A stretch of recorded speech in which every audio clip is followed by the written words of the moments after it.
Very good morning to all of my dear friends. I am Prashant Mawani and I warmly welcome all of you to StudyIQ. I hope you all are doing good, dear friends. Today is Saturday, 27th January and is the last date for you to get up to 40% discount on our pen drive and tablet courses. To find out more about it, just check out StudyIQ.com. With this, let's have a positive start.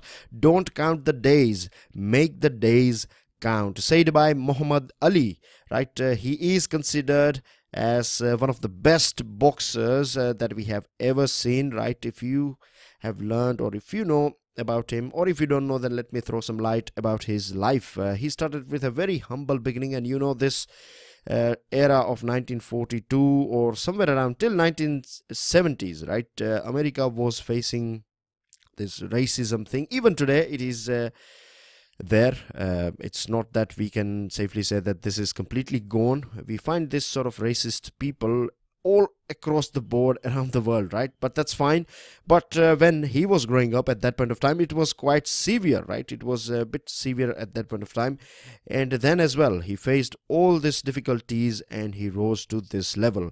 Now, the reason why we are discussing this thing is that, dear friends, this sort of people, this legendary people, they are considered legends not because they have got all the fame or they achieved money and things like that. Not at all. They have found, in fact, something that is inherent in all of us, something that is there in us, and they are the ones who discovered it, and they work as a lighthouse for all of us to keep on working, to keep on struggling, and hopefully one day we will too find the light that is within us. With this, dear friends, today we have two important articles. One is editorial, one is an article, right? And both of them are talking about ASEAN. So what I have done here is that I have taken bits and pieces from both this things that you can see. One is editorial, one is article, right? So I have taken best of both and I have presented things in such a way that you can club it together, you know, and it will become much easier for you to understand rather than reading them in silos or reading them separately. So let's crack on, right? We have been talking about ASEAN for a couple of days now. If you are following my PIB analysis, then as well we have talked about this thing that ASEAN leaders are going to be here, and finally yesterday they were here, right? Means they are here for since last many days, but yesterday we celebrated this Republic Day, and ASEAN Leaders Association of Southeast Asian Nation, right? You have 10 member countries in this ASEAN. So all 10 leaders were present as our guest of honor for Republic Day celebration, and we also had this India ASEAN commemorative summit too. And finally, we can say the way things are going on, we can say that the look east policy of our country has finally matured into, or is maturing, more and more every passing day, and now it is basically this look east is matured into an act east policy. Now the things that are going on around the world at present that are important for both ASEAN and India, or you can say both these parties. When I say both parties, I'm talking about ASEAN and India. So things that are going on around the world that are important for both these parties. Number one is the demand, right? Demand for goods in Western economies comes down or has come down. So the thing is, these countries, right, these ASEAN countries are generally speaking exporters. Now let me show you where we are at present. So I see this is our country India, and this is ASEAN. This is ASEAN portion here, or this is, right, this one is a proper ASEAN map. You can see 10 countries here. Let me very briefly take you to all of them for the benefit of new listeners and new followers. So the first one is Myanmar. You have Thailand, Laos, Philippines, Vietnam, Malaysia, Cambodia, Singapore, Indonesia, and Brunei. Brunei is a very tiny kingdom here. So these are the 10 members of ASEAN. ASEAN, as you know, stands for Association of Southeast Asian Nations. So this portion here, starting from Myanmar, this whole portion is known as Southeast Asia. Keep this thing in mind, right? This is known as Southeast Asia. So what we know about these countries. Basic things, right? These countries were colonized just like our country India, and all these countries are developing countries here, and most of, like, say for example, Singapore is a developed country, right? No doubt, but predominantly these countries of ASEAN are developing countries, and the things they produce, or whatever goods they produce, they are exporting it to Western world. Now let me give you one example, small example, and then you can apply this example to other ASEAN countries as well. The countries would be different, right? But say here you have Vietnam. Now for a very long period of time, USA invaded this Vietnam, and Vietnamese English is more American, right, than our Indian English, that is more sorts of, you can say, sort of British, right? So because Vietnam is having this a sort of touch, or it is having a shared history with America, they are benefiting out of this business process outsourcing, BPO, call centers basically, right? So this is a thing, and the other countries, that whatever they produce, they are selling it to Western countries or a richer world. So this is how it works, right? And when you say that demand for goods in Western economies is falling down, that means the business for these countries is going down, right? Less jobs, exports are going to come down. And if you travel abroad, and if you, say for example, if you purchase leather shoes, right, then you would be surprised to know that most of the time you find either it is made in Vietnam, or either it is made in India or Bangladesh. So these countries, right, these developing countries, it is of course cheaper to produce goods over here. And the other thing is that generally speaking, we have a sort of high population in Asia, right? Most of the countries are densely populated. There is a research and there is a theory as well that rice eating countries, and of course we are tropical countries as well. But anyways, we are not going into those sort of issues here. Then the other thing is that the great powers, right, the behavior or the things going on between great powers of the world. Now when we are talking about great powers, I'm talking about USA and Russia. You know how things are going on between these two countries. Then you have USA and China. Again, we know how what these countries are doing with each other. And the reason why it is important is because, right, this portion here, we know Cold War era, right? We have talked about Cold War. So during Cold War time, some of the countries were inclined towards USA, some of them were inclined towards USSR or Russia. And at present, Chinese presence or Chinese influence is quite high over in this portion as well. And if these countries are if China and USA are not having cordial relation, then naturally you are going to see some sort of inclination here and there. So this sort of things are going on when we refer this great power. So this is how it is going to impact ASEAN countries, and indirectly it is going to impact India too. I hope things are getting clear now with this help of map and background information. And the third thing, which is very important when we talk about ASEAN-India or ASEAN-India relationship, is that cultural ties and trade ties with Southeast Asia goes back to 2000 years. We have talked about this thing. I provided you a map as well of how Buddhism, right, it all started here in India, and then gradually there were some kings in Gujarat who reached here in Sri Lanka, and you know, this Chinese travelers came here in India, and then later on this kings, they started the Silk Route and everything, right? So basically, if you go back 2000 years as well, then you find that cultural ties and trade ties were there between these two parties. So this is something which is positive for both these parties, and based on this thing we can revive our relations, and we can fill this vacuum that is created by this fall in demand. We can export things to each other, isn't it? When we talk about this great power, so we can form our own, you can say, a sort of regional market, and with this thing we can you can say become a bit more resilient when it comes to changes or the things that are going on with great powers or their influence, right? So I hope this thing is clear too. Now we have talked about this Cold War division, and at present this Southeast Asia is basically coming out of this hangover of Cold War division. So when it is coming out of this, standing up from this hangover, it is seeking for developing good relations. It is seeking for opportunities that are out there, and India is a best fit because nowadays what the challenges that we are facing, right? India as well as ASEAN countries, some of the common challenges, right? Non-traditional risks such as terrorism. India, we know it very well.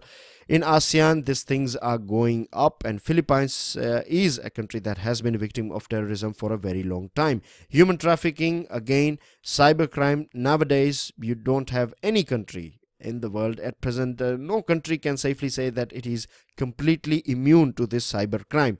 So here as well lies an opportunity for both the parties, and piracy is something that is important to be curbed or capped or eliminated from the waters of Indian Ocean as well as these waters here. So these are the things that are there for us on table, and based on this thing we can take our relationship further. Now this Delhi Declaration, this meeting that we had with ASEAN, so we talked about this security, we talked about economic relationship, we talked about socio-cultural cooperation and connectivity. These are the things that we have talked about, and we also talked about this code of conduct for South China Sea. Very important for ASEAN countries, very important for India as well, because what we want is we want free passage, right? We want that goods and things that are there on the waters, or the ships carrying all these goods from here and there, they should be allowed free passage, right? Navigation should be open for everyone.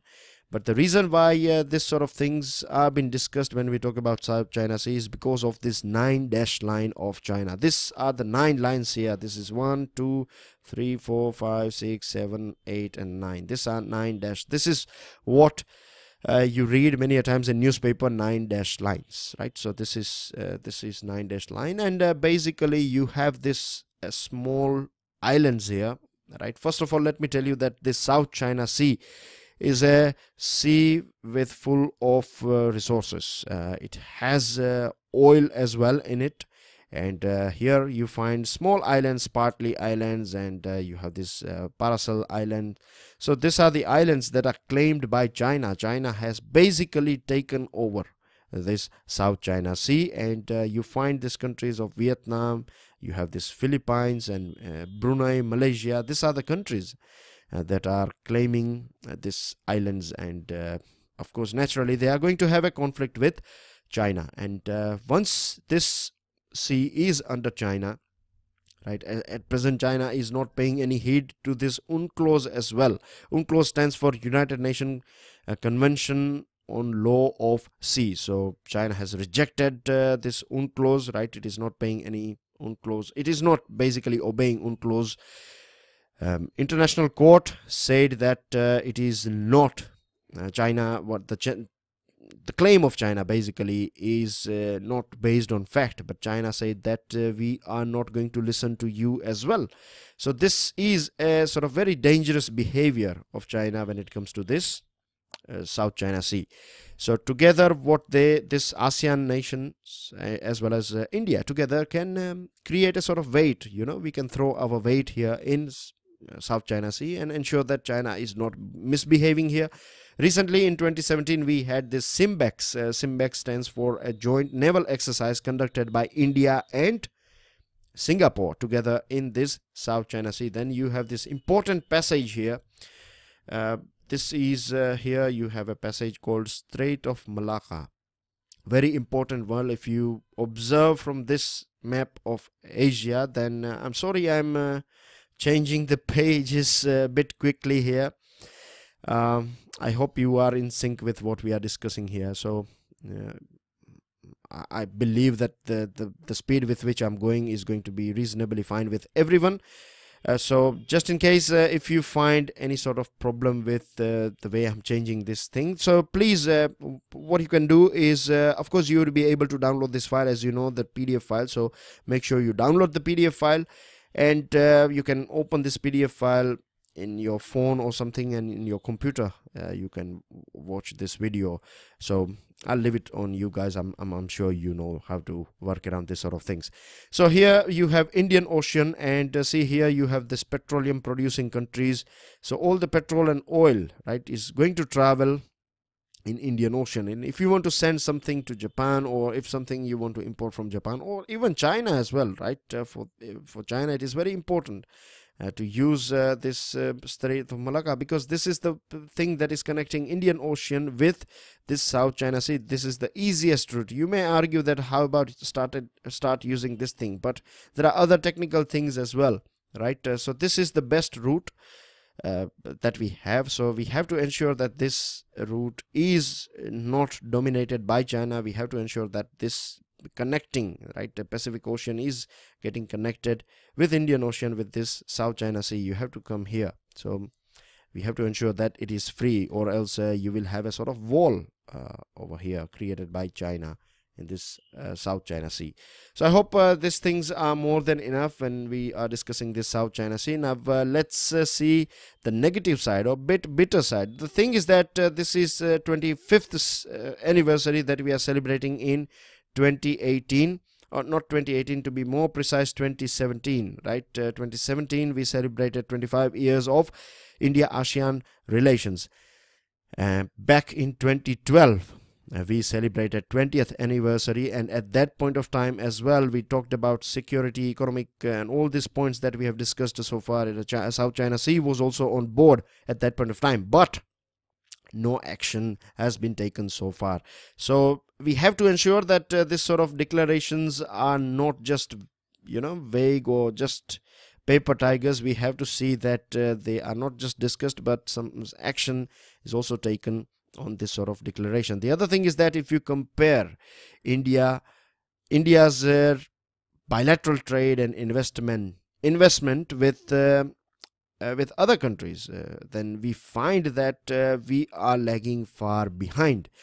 ASEAN, with trade with altogether ASEAN countries, right, 10 countries, the figure is $76 billion, and we are far behind USA, China. If you see the figure of China, it is 452, nearly you can say half a trillion, right? Half a trillion, 6 times more than India.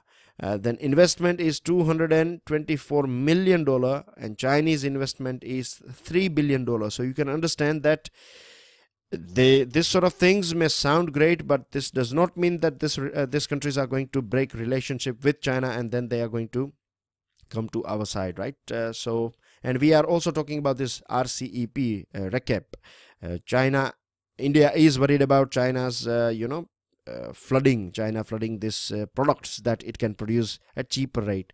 So India is worried about, is a bit skeptical at present to join this RCEP, and India is also arguing that if you are allowing goods under this free trade agreement, then you should also allow our services, and you should also allow our people, right? So just we are not going to just receive goods, we are also going to send some people as well, skilled people, unskilled people. So this sort of things should be taken on board too. Now we have multiple projects that will connect this portion of our country. Let me take you to here again, this here, right? There are multiple projects going on that will connect the northeast of our country with Myanmar, Thailand, and from here you can get a connection to other countries, right? So we are working on it, but we have missed deadlines. This India-Myanmar trilateral highway, then you have this Kaladan multimodal highway, and Tamu-Kalai rail link to connect Myanmar. So we have to ensure that we meet these deadlines, or they are going to stretch forever. Indian diaspora, the people of Indian origin living in ASEAN countries, you find them in all ASEAN countries, and 1.6 million strong population is living in Malaysia. Malaysia is a second home to Indians over there. And we know film industries, right? Many sorts of award like IFA.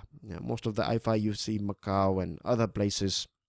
Singapore is a very famous place for this IFA awards and things like that. So, and they are a bit fan follower of our films as well, Indian films, and this is a sort of soft power. It is not just for entertainment. It creates a sort of nearness, or it creates a sort of space for Indian culture in the mind and heart of the people of ASEAN. So these are the things that are going on, and this is yesterday's celebration pictures, right? I have clubbed other news items that you find in today's paper. Everything is covered so far, so 15 minutes on this thing is not bad at all. With this, dear friends, let's quickly see what we have got in another editorial. This is about oil risk. Now the thing is that the price of international oil has reached $70 per barrel, and this is this price is 4 years highest price so far. If you see from the starting of 2018 that it has increased 6%, and last June 2017 it was below $45. So you can see nearly twice, right? The price has gone up. And one of the reasons why the price has gone up, or why you see this sort of variation, right, up and down when it comes to oil prices, is all about demand and supply, right? The demand is constant, but the supply goes up. So you have more oil in the market that is not required by anyone. So naturally, the prices are going to come down. Now you would be thinking that if there is enough oil, then why don't we stop its production? The thing is that you have people working in your oil fields, right? This oil wells and all these rigs and other places. So you cannot ask them to just say goodbye for now. We will call you when we need. No, that's how it doesn't work like that, right? You have invested machineries and everything. So if you stop using them, then that is going to make you loss. So it is better to utilize or to keep on. You have to pump out some sort of oil every single day. So this is the thing. So it is a very tricky situation that you cannot stop production, and at the same time the prices are going down. Now for Saudi Arabia, the price like somewhere around 70 is safe enough, is a break-even point. So no profit, no loss. But when the price is 45, then definitely it is making huge amount of loss. Not only Saudi, but other countries as well.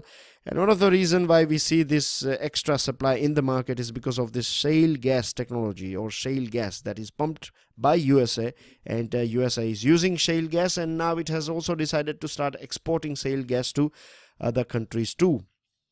So this is the thing. Remember, a couple of days ago we've talked about this thing, that USA is going to be the second biggest supplier of oil after Russia, oil and gas after Russia, and it is going to be somewhere, it is going to in fact overtake Saudi Arabia too. So this is the thing when we talk about demand and supply. The other thing is that they also argue that it is a weak dollar, right?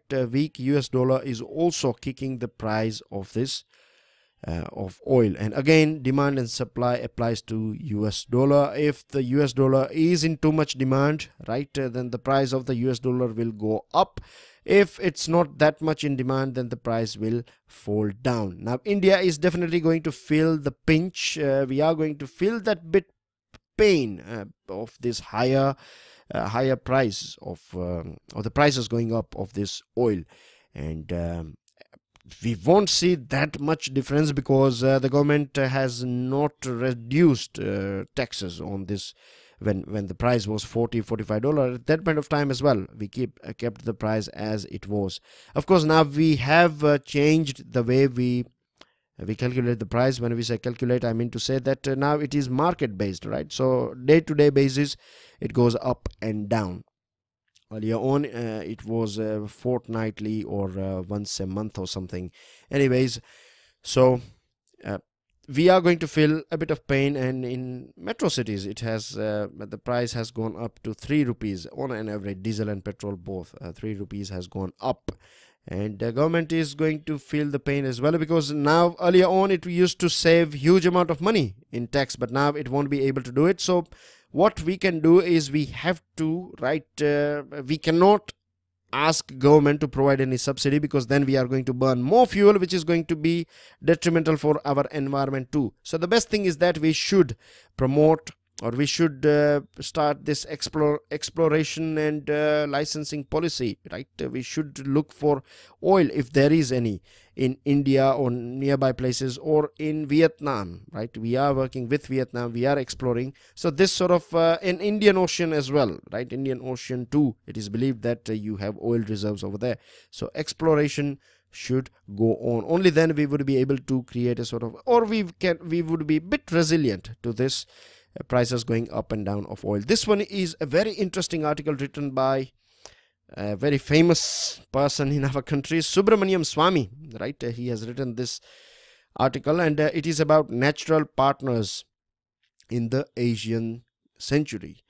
And now the thing is, you have heard about this thing called 21st century belongs to Asia and things like that, and it is right as well, because earlier on, right, all the changes that we have seen so far, particularly earlier on, depended much on technology, right? And now we have example of these countries of Britain, Germany, France and Japan.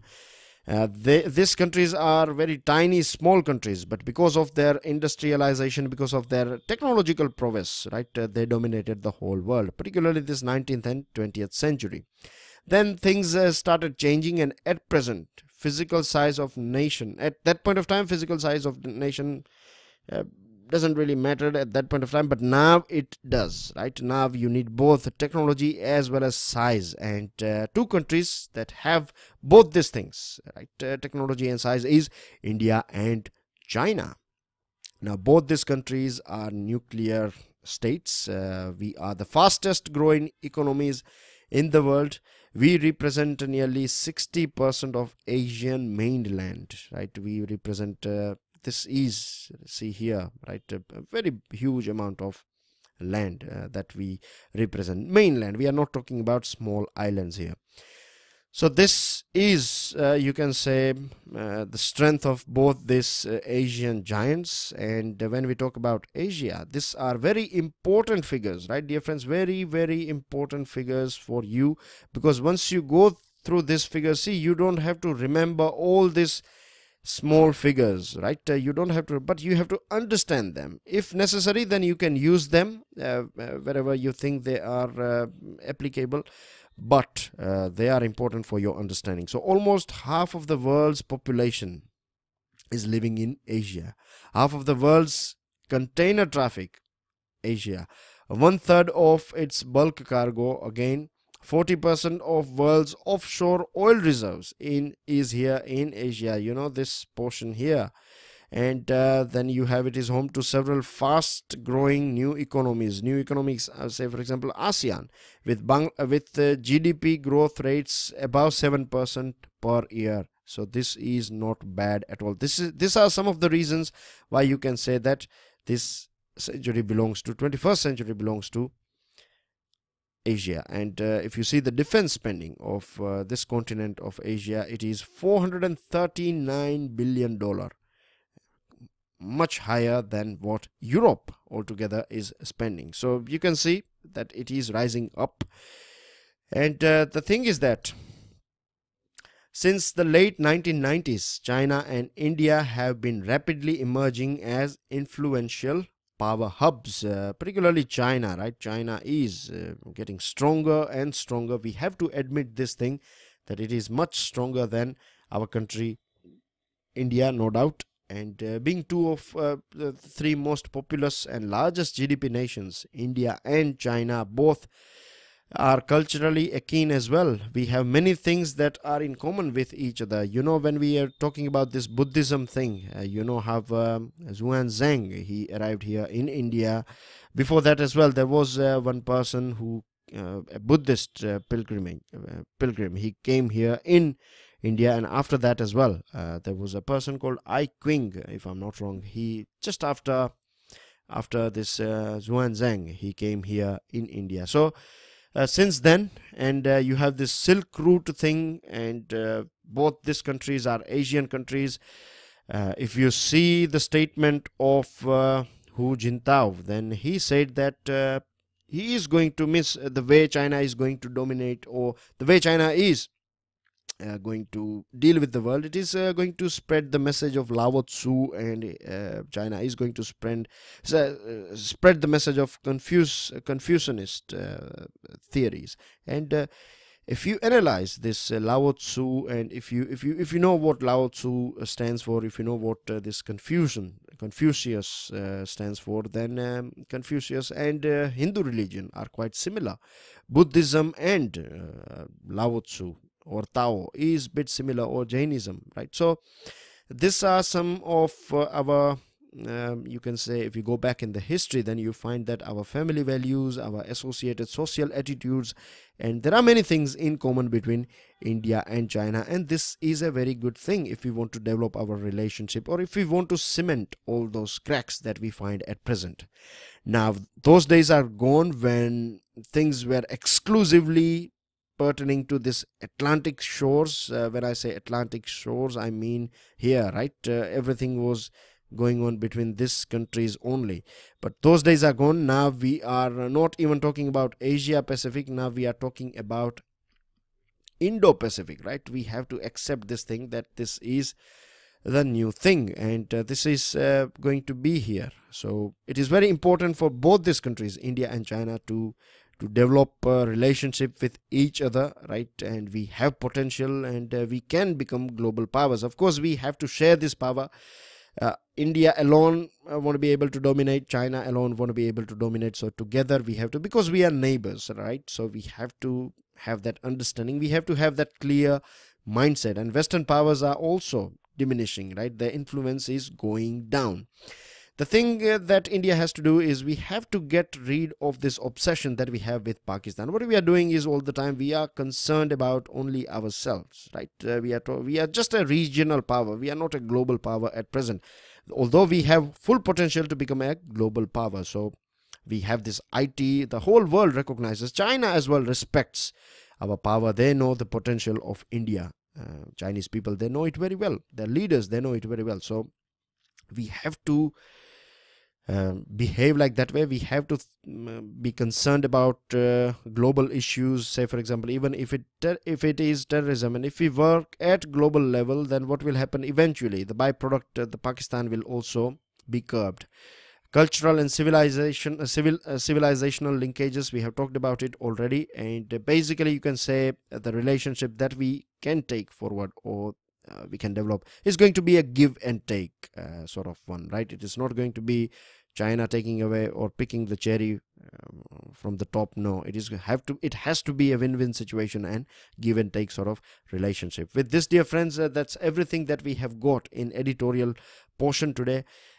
Trump has pushed America first. He said that America first does not mean America alone. He says that when America is talking about this thing, it basically means that if America grows, then the world as well will benefit, because America is a purchasing country. It purchases so much goods and things from different countries. Then you have this armed forces are going to be reduced, because since 1997 we have seen this armed insurgency has gone down in this northeastern states. So naturally boots should be synced with that things. And this is about Doklam blown out of proportion. Our ambassador has said that both people as well as leaders of both countries are mature enough, we are wise enough, we know how to sort out differences and things like that. And you can club with the things that we have talked earlier on. Now, small banks, small finance banks and payment banks can offer this Atal Pension Yojana, and it is believed that this will push, or it will create that last mile connectivity.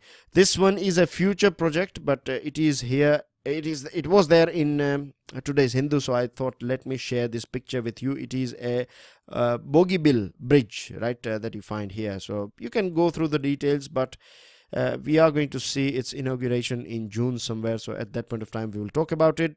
Trump must walk the talk, said former Afghanistan president. It is about Pakistan. You know how tweeted, he said that safe haven should be eliminated. And this is a picture of Australia Day. 26 January is Australia Day, and people are not happy about this thing because it talks about the invasion day, or the arrival of this British people, settlers in Australia. So this is considered a bit racist here. And these are your answers. 2 degree, hottest biodiversity hotspot and Naf River. And this is a question, right? It is a descriptive one. You have to discuss National Medical Commission bill and also provide some sorts of, you can say, your suggestions, how we can improve medical sector in our country, how we can improve our public health and things like that. With this, dear friends, I end this discussion. Make sure you download this file, PDF file, from my Facebook page. You can follow me on my Facebook page. Up to 40% discount. Last day today. Make the most out of it. Enjoy your weekend. Jai Hind.